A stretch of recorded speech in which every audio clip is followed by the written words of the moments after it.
En el Colegio Bilingüe New Horizons tenemos como norte la excelencia académica y sus egresados son la máxima representación de esto. Con gozo les presentamos nuestro orgullo New Horizons. Bien amigos, pues compartimos la segunda mitad de esta conversación sumamente interesante que el día de ayer iniciamos en este espacio New Horizons Radio. Primero con un orgullo New Horizons, que el que nos acompañó el día de ayer, y si no lo hizo, pues vaya a nuestro canal de YouTube y busque la conversación para que vea la primera mitad y entienda los contextos de esta segunda parte de la conversación con Tess Kulstad, quien es egresada New Horizons, no voy a decir desde cuándo para que no me piquen como picaron al señor Garrido ayer, y que definitivamente viene la República Dominicana a investigar un tema sumamente importante para el desarrollo estructural de los pueblos, y en este caso desde la mirada antropológica, cuál ha sido el manejo de nuestro país de cara a la pandemia, ¿no? En los aspectos económicos, en el manejo sanitario incluso. Y bueno, pues hoy echando una mirada particular desde el aspecto educativo, señor Garrido. Buenos días, Tess, nuevamente. Continuando la conversación que tuvimos en el día de ayer con respecto al impacto que tendría el COVID en República Dominicana, que obviamente es el objetivo de tu investigación. Una vez hayas concluido y ya hayas publicado, pues obviamente tienes que regresar a New Horizons Radio, claro, para decirnos.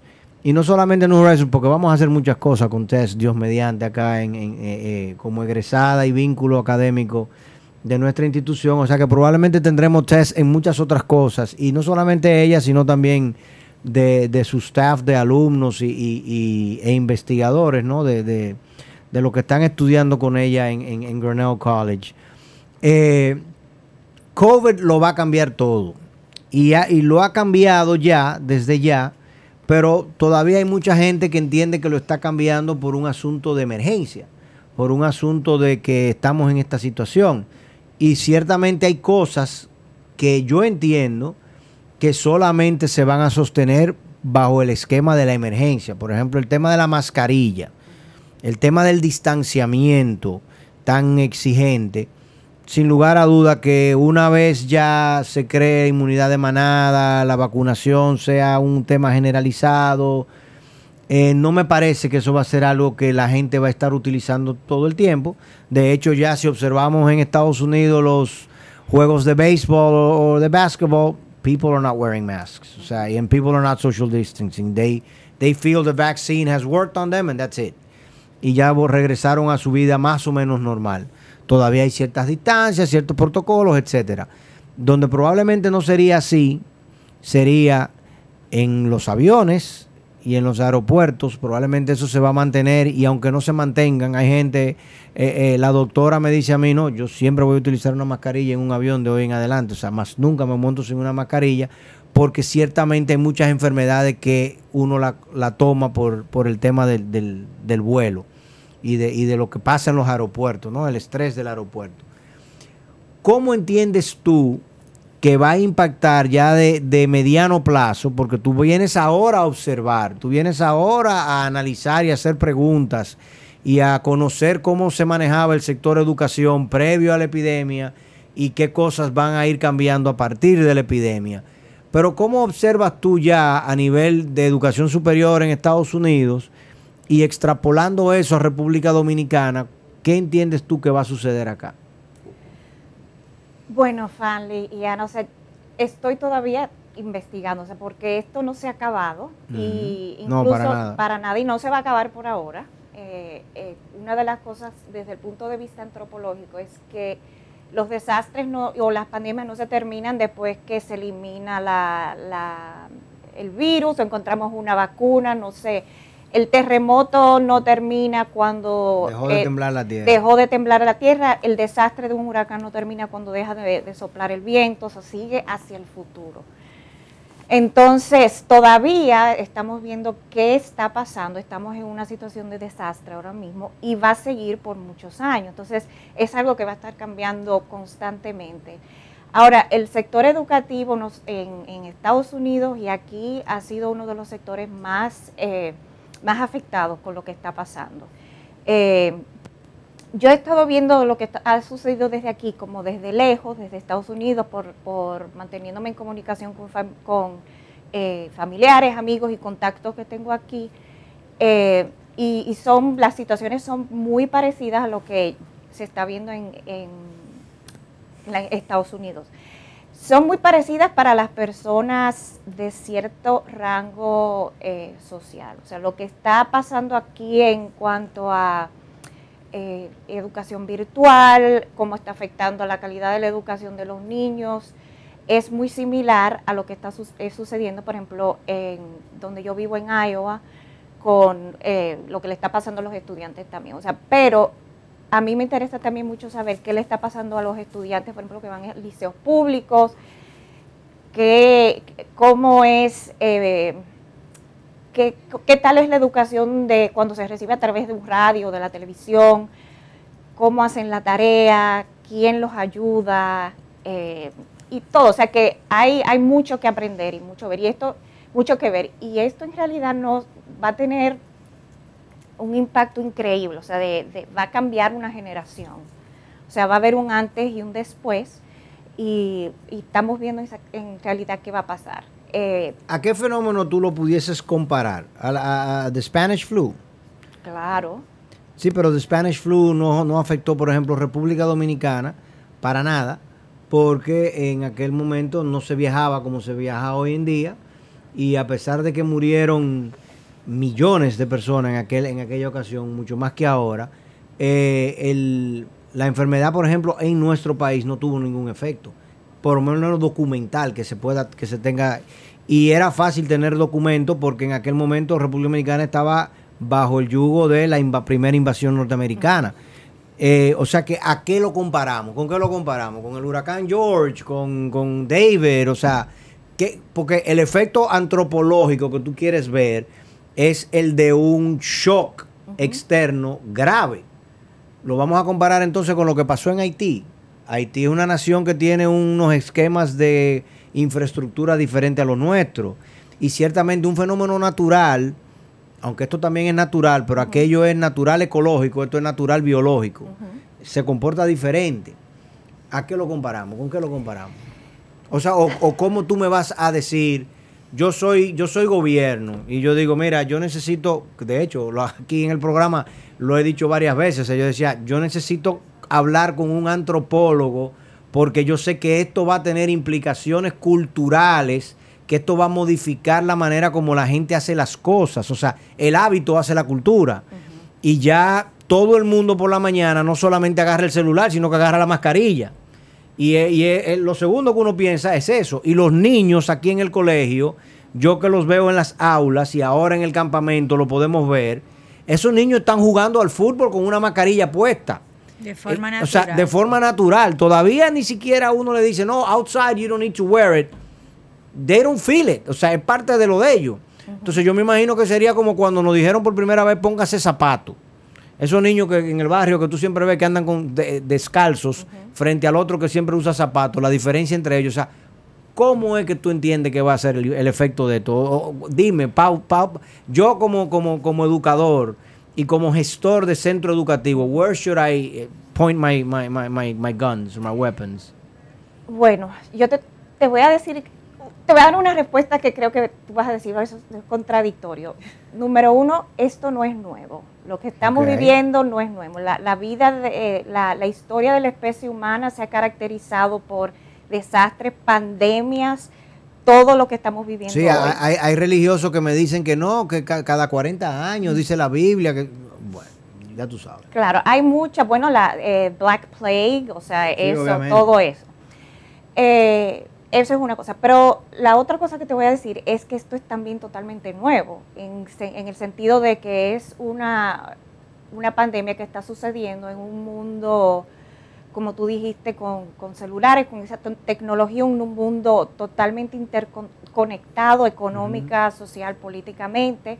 Muchas cosas de lo que sucede aquí están influenciadas por lo que sucede, por ejemplo, en Estados Unidos. O sea que estamos tan interconectados de una forma que es tan nueva que es difícil decir cómo va a impactar. Sin antes, especialmente, observar y estudiar a largo plazo cómo se está desenvolviendo la situación, qué está pasando. Lo que yo sí te puedo decir es que el sector educativo, todo va a cambiar, pero el sector educativo en particular va a cambiar. Y uno de las razones por la que va a cambiar es que esto, por lo menos aquí en República Dominicana, el hecho de que aquí hay una división entre escuela privada, colegios privados y escuelas públicas, esa división de clases va a impactar mucho. Por ejemplo, si impacta la economía, van a los padres poder continuar pagando los colegios que estaban pagando antes. Van a tener que mandar sus hijos a colegios tal vez de menor calidad. ¿Y qué impacto va a tener eso en la calidad de educación de sus hijos y de profesionales de de la nación completa? ¿Cuál va a ser la calidad del trabajo de los profesionales que estamos produciendo? Se va a afectar. ¿Qué tal? No sabemos cómo se aprende a través de una computadora.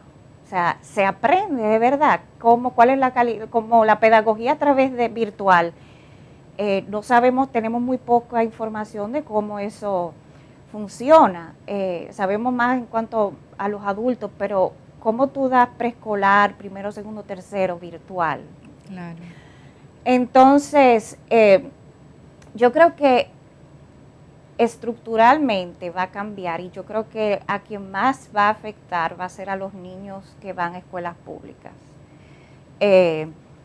Porque lamentablemente esas son las personas que no tienen los recursos para poder, por ejemplo, comprar una computadora, tener internet, no tienen tal vez padres que los puedan ayudar con alguna tarea. O sea que, honestamente, yo me atrevería a decir que el año y pico que hemos pasado, para muchos niños es como si no hubieran ido a la escuela. O sea, Claro. aquí teníamos siempre, históricamente, el tema de la brecha digital, el digital divide que existe a nivel mundial, obviamente en República Dominicana es muy marcado. Y era muy marcado, pero se sentía que la brecha digital era algo que te alejaba de la modernidad, no así del sistema escolar. O sea, yo no tengo acceso a internet en el barrio o en el campo en el que yo existo, en el pequeño poblado en el que yo vivo, y obviamente si quizás tengo acceso a internet, pero tengo acceso a un sistema de muy baja capacidad, yo no podía ver Netflix o yo no podía googlear tantas cosas y ver videos en YouTube, pero yo siempre iba a la escuela y mi profesor estaba allí y yo podía tomar mi clase. Ahora el digital divide compounds itself, porque ahora no solamente me causa una lejanía de lo moderno, es que me causa una lejanía del entorno escolar. De lo básico. Entonces lo que yo he dicho aquí en el programa, hemos hablado mucho de eso, es que nosotros tenemos una clase estudiantil que ha sufrido un ostracismo educativo. O sea, y los hemos separado. Y le hemos dicho a los estudiantes en República Dominicana, el Estado les dijo, porque tú sabes que el gobierno impuso que no vayan a la escuela, que traten de educarse viendo programas de radio y viendo programas de televisión. Entonces le dijimos a los jóvenes, ustedes no son los culpables, pero son los que van a pagar la condena. A mí me interesa que tú me digas cuál va a ser el efecto de esa condena. No me lo tienes que decir hoy porque hoy tú no lo has estudiado. Pero ese es realmente el punto fundamental desde mi óptica. República Dominicana, como te dije en el día de ayer, el COVID a nosotros, desde el punto de vista humano, desde el punto de vista sanitario, el impacto es relativamente mínimo. Porque nosotros hemos tenido, gracias a Dios, la Virgencita, la señorita Lupina y yo no sé cuántas otras velas que podamos encender, el impacto humano en términos de pérdida de vidas, una es demasiado, para que estemos claros. Yo no estoy diciendo, pormenorizando eso nunca, jamás. Pero cuando tú lo comparas relativamente con otros países, y obviamente con países mucho más desarrollados que nosotros, somos un caso de éxito. Todavía más un caso de éxito cuando la fuente fundamental del foco de infección se la mantuvimos abierta todo el tiempo. O sea, mira, él se infectó porque tuvo una cortada Y cada vez que esa cortada iba a cicatrizar, volvían otra vez y te la abrían. Eso es lo que hemos hecho aquí. Y aún así, el tipo no le ha dado una sepsia que se haya muerto.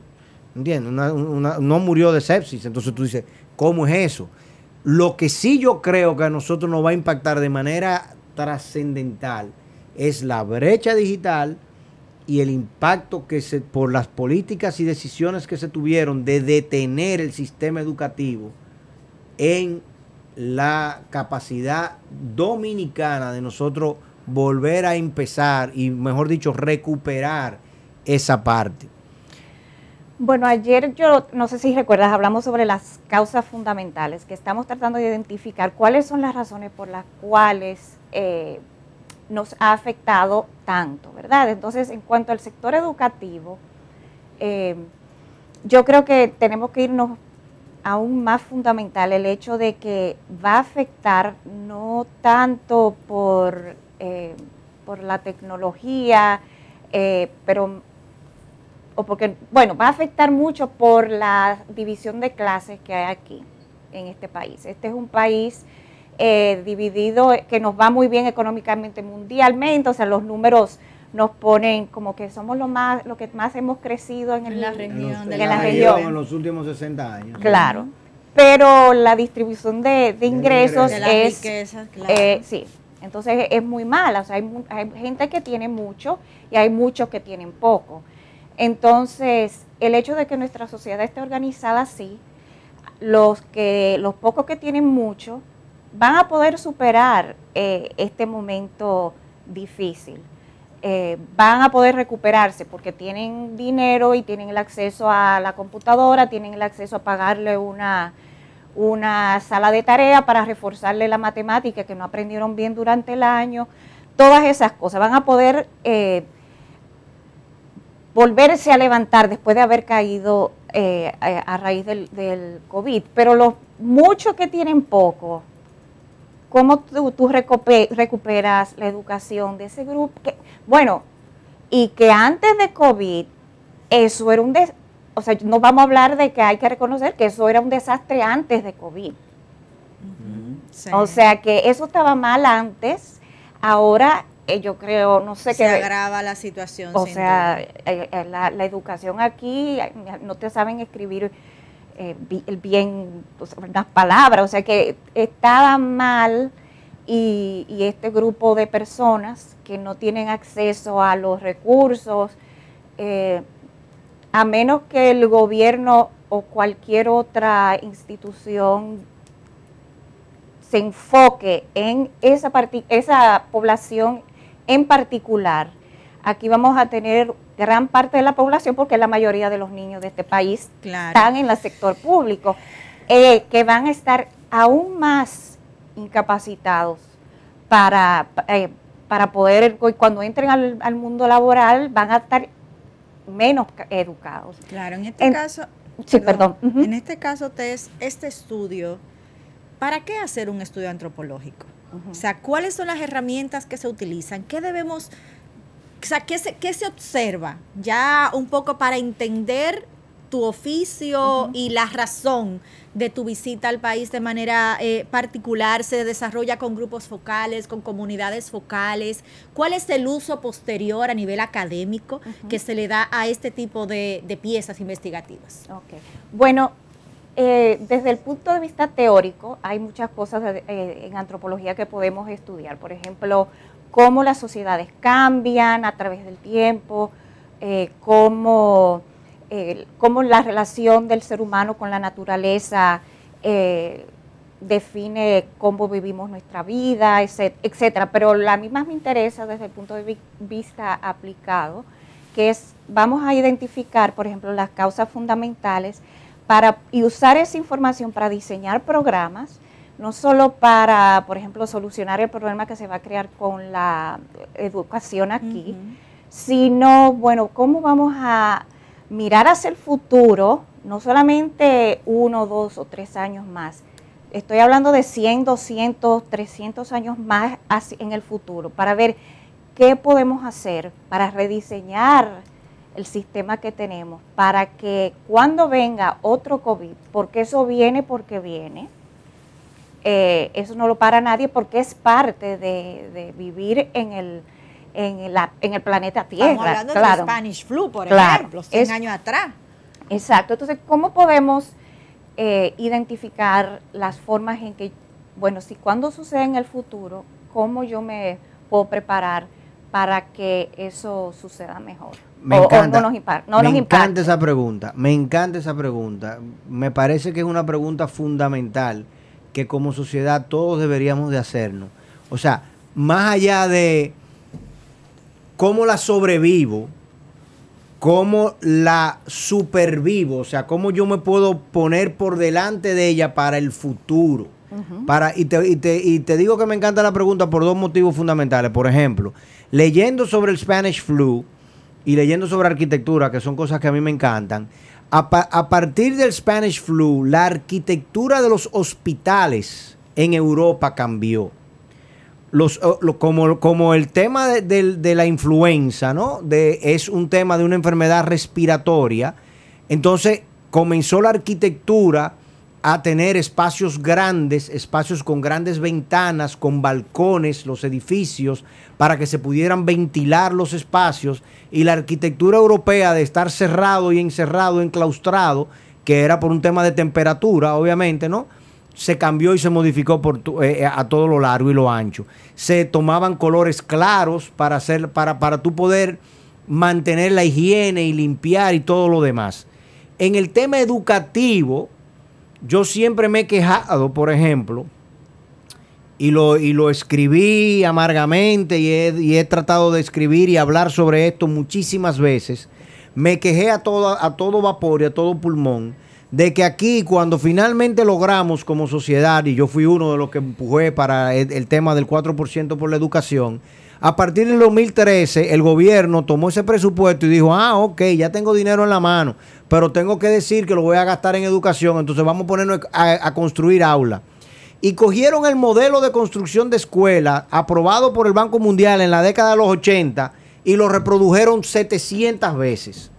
Y construyeron miles de escuelas en República Dominicana, y sin importar si la escuela estaba en la montaña, en el valle, en la playa o en lo seco, todas las escuelas tienen exactamente el mismo diseño.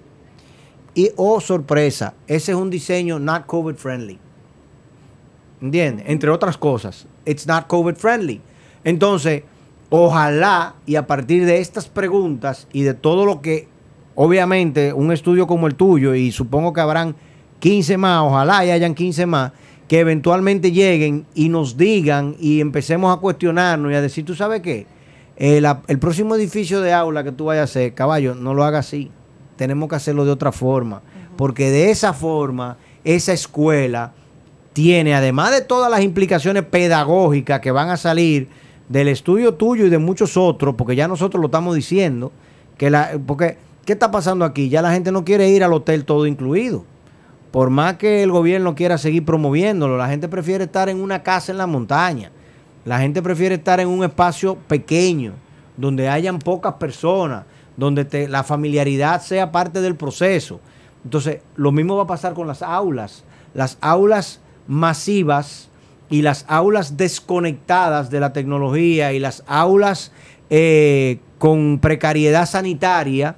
O sea, ¿cómo es posible que la revolución educativa, y cuando hacen un inventario, el 80% de la escuela no tiene acceso a agua potable? Tú dices, bueno, pero ven acá, ¿qué era lo que realmente estábamos haciendo? Pero le regalaron computadoras, le regalaron laptops, y cuando el gobierno arrancó el año pasado, parecía que la prioridad era esa.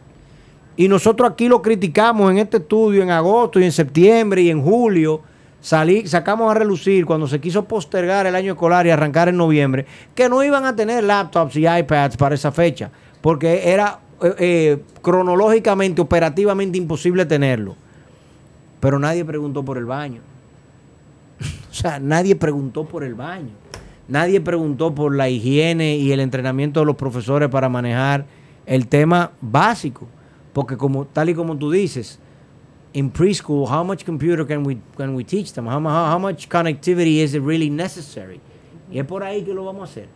Bueno, tú mencionaste varias cosas y los planteles escolares, invertir en colegios y escuelas en lo físico, en infraestructura es importante.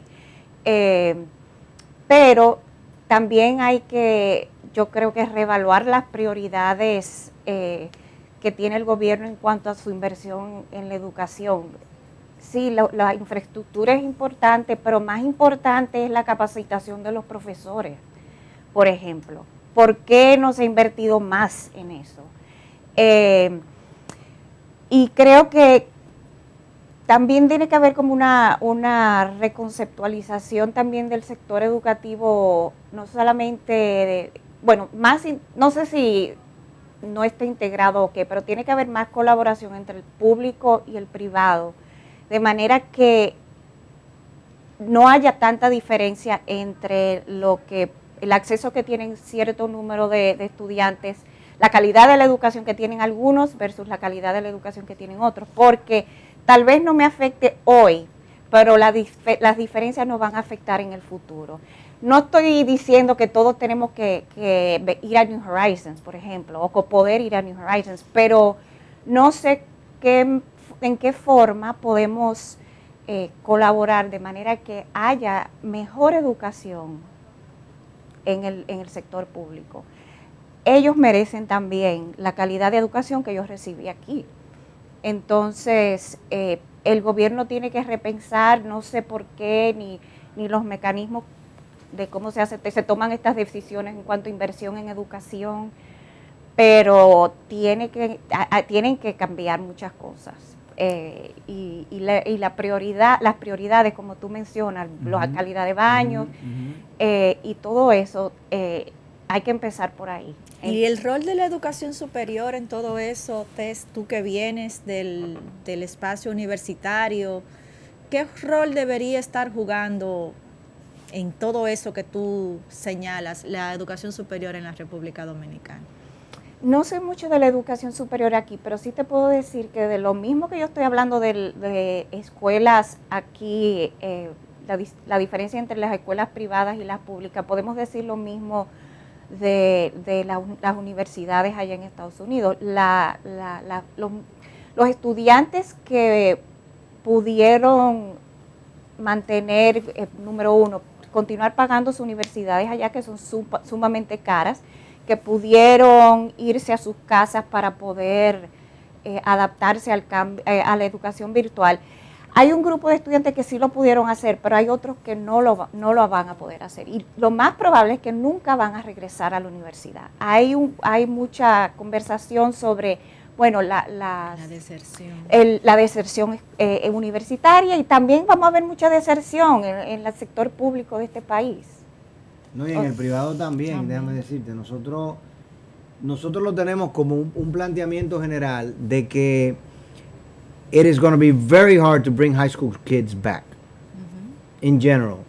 Y tenemos muchos meses anunciando que a nivel de las escuelas públicas, sobre todo, esos jóvenes que de 12 años en adelante, desde séptimo curso, sexto curso en adelante, se vieron fuera de las aulas y se han visto fuera de las aulas ya por un año y medio, y están ayudando a sus familiares en un taller o en cualquier otro oficio, no van a regresar.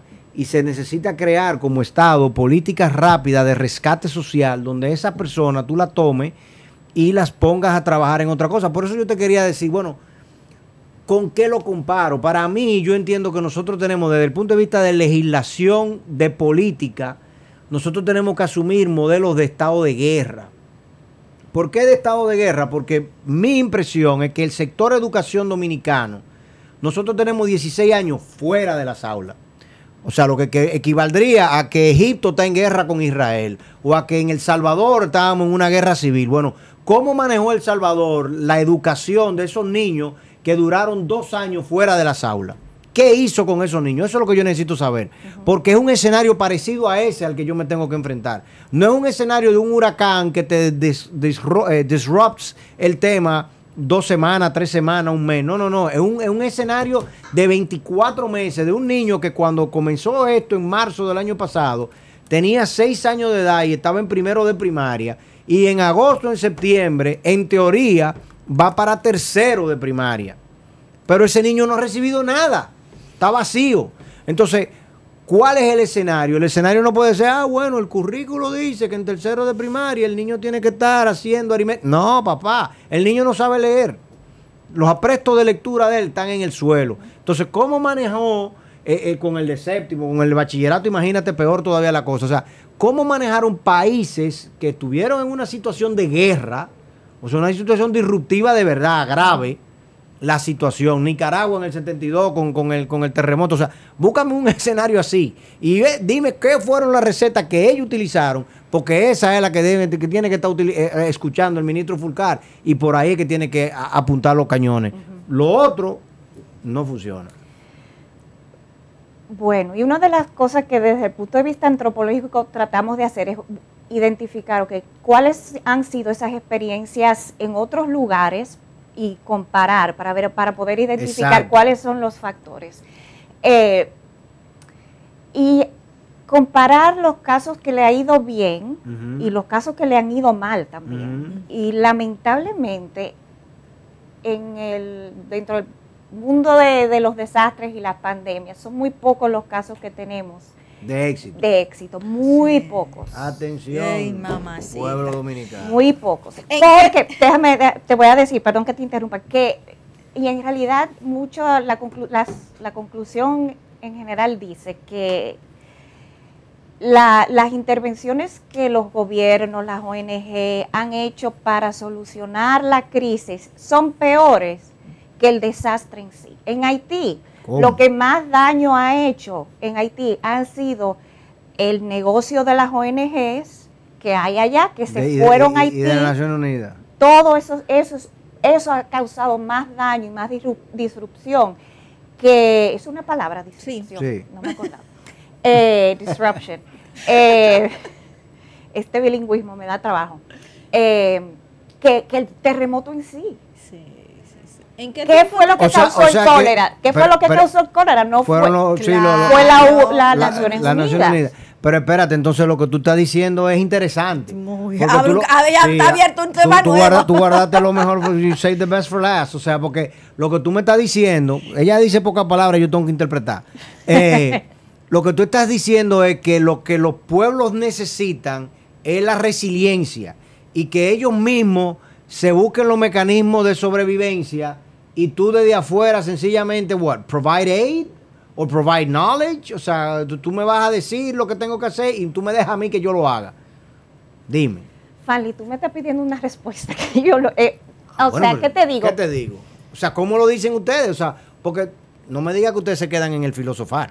No, para nada. Okay. Hay ciertos casos de éxito, claro, y todos yo diría que se basan en no tanto identificar medidas específicas, sino cómo está organizado el proyecto en cuanto a, por ejemplo, colaboración entre, como tú estabas hablando de ese muchachito que tiene 6 años y perdió el primero de primaria, o sea, entre grassroots, la persona que está viviendo esa experiencia, y la persona que tiene el poder de decidir cómo yo voy a gastar el dinero de ayuda. O sea, que haya conversación entre el necesitado y el que tiene los cuartos.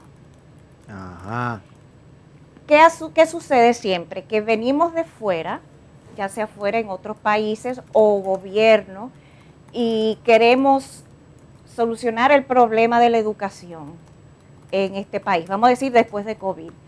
Pero muchos no le preguntan a las personas que están necesitadas qué necesitan.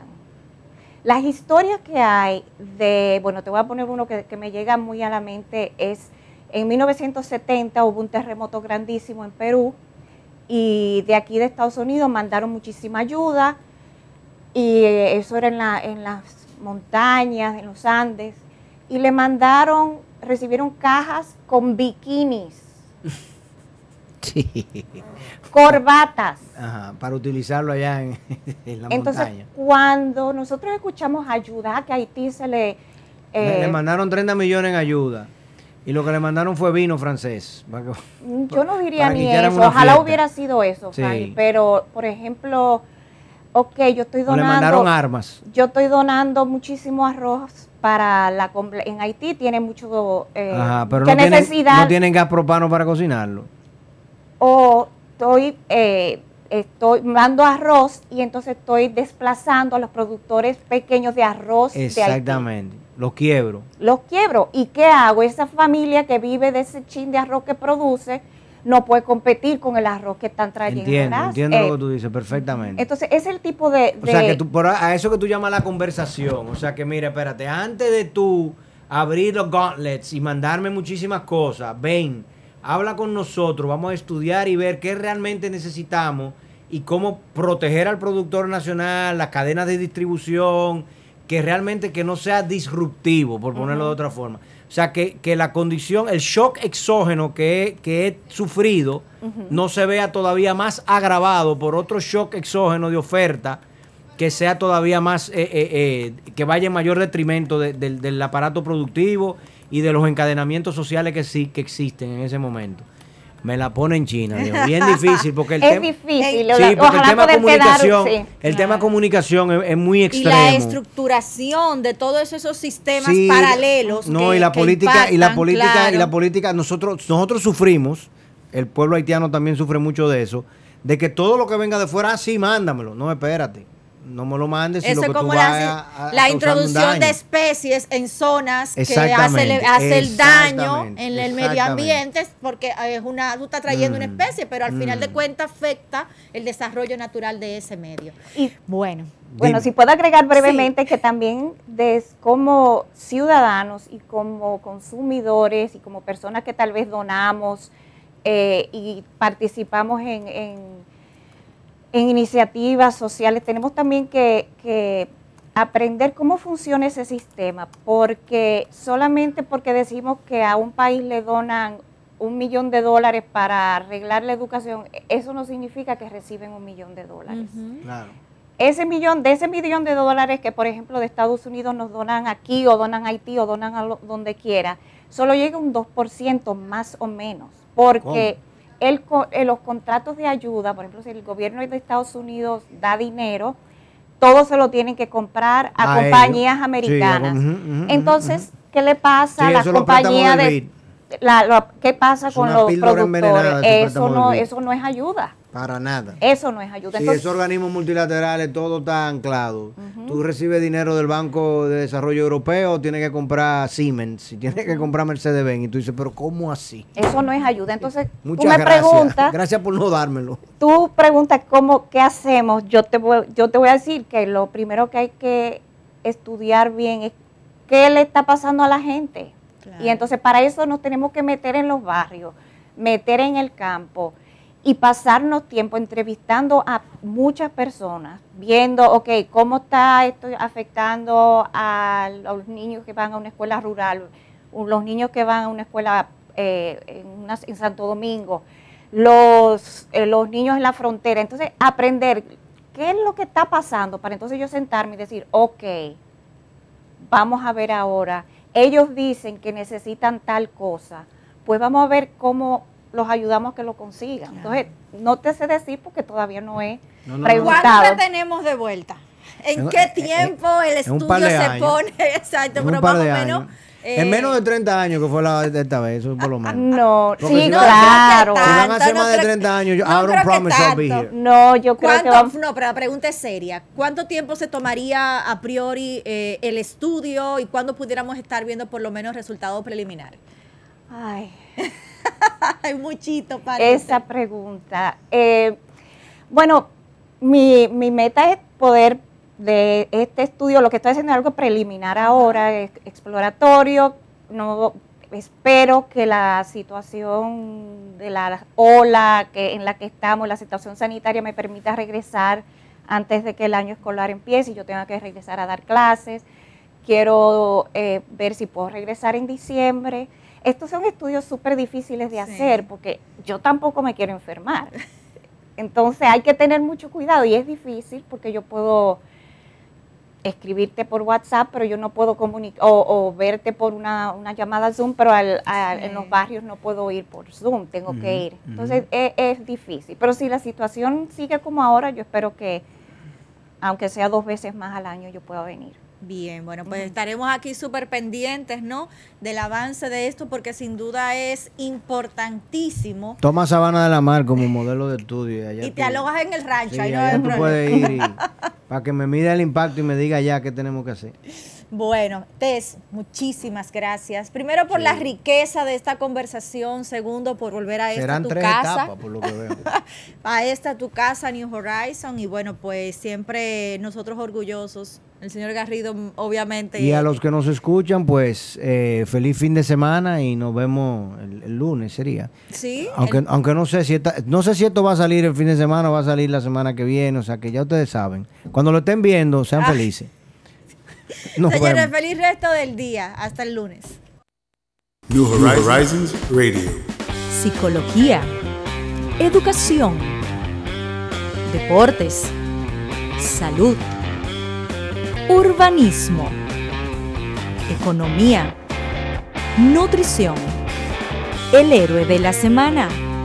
De lunes a viernes de 11 a 12 de la mañana por Neon 89.3 y en nuestro canal de YouTube New Horizons Radio.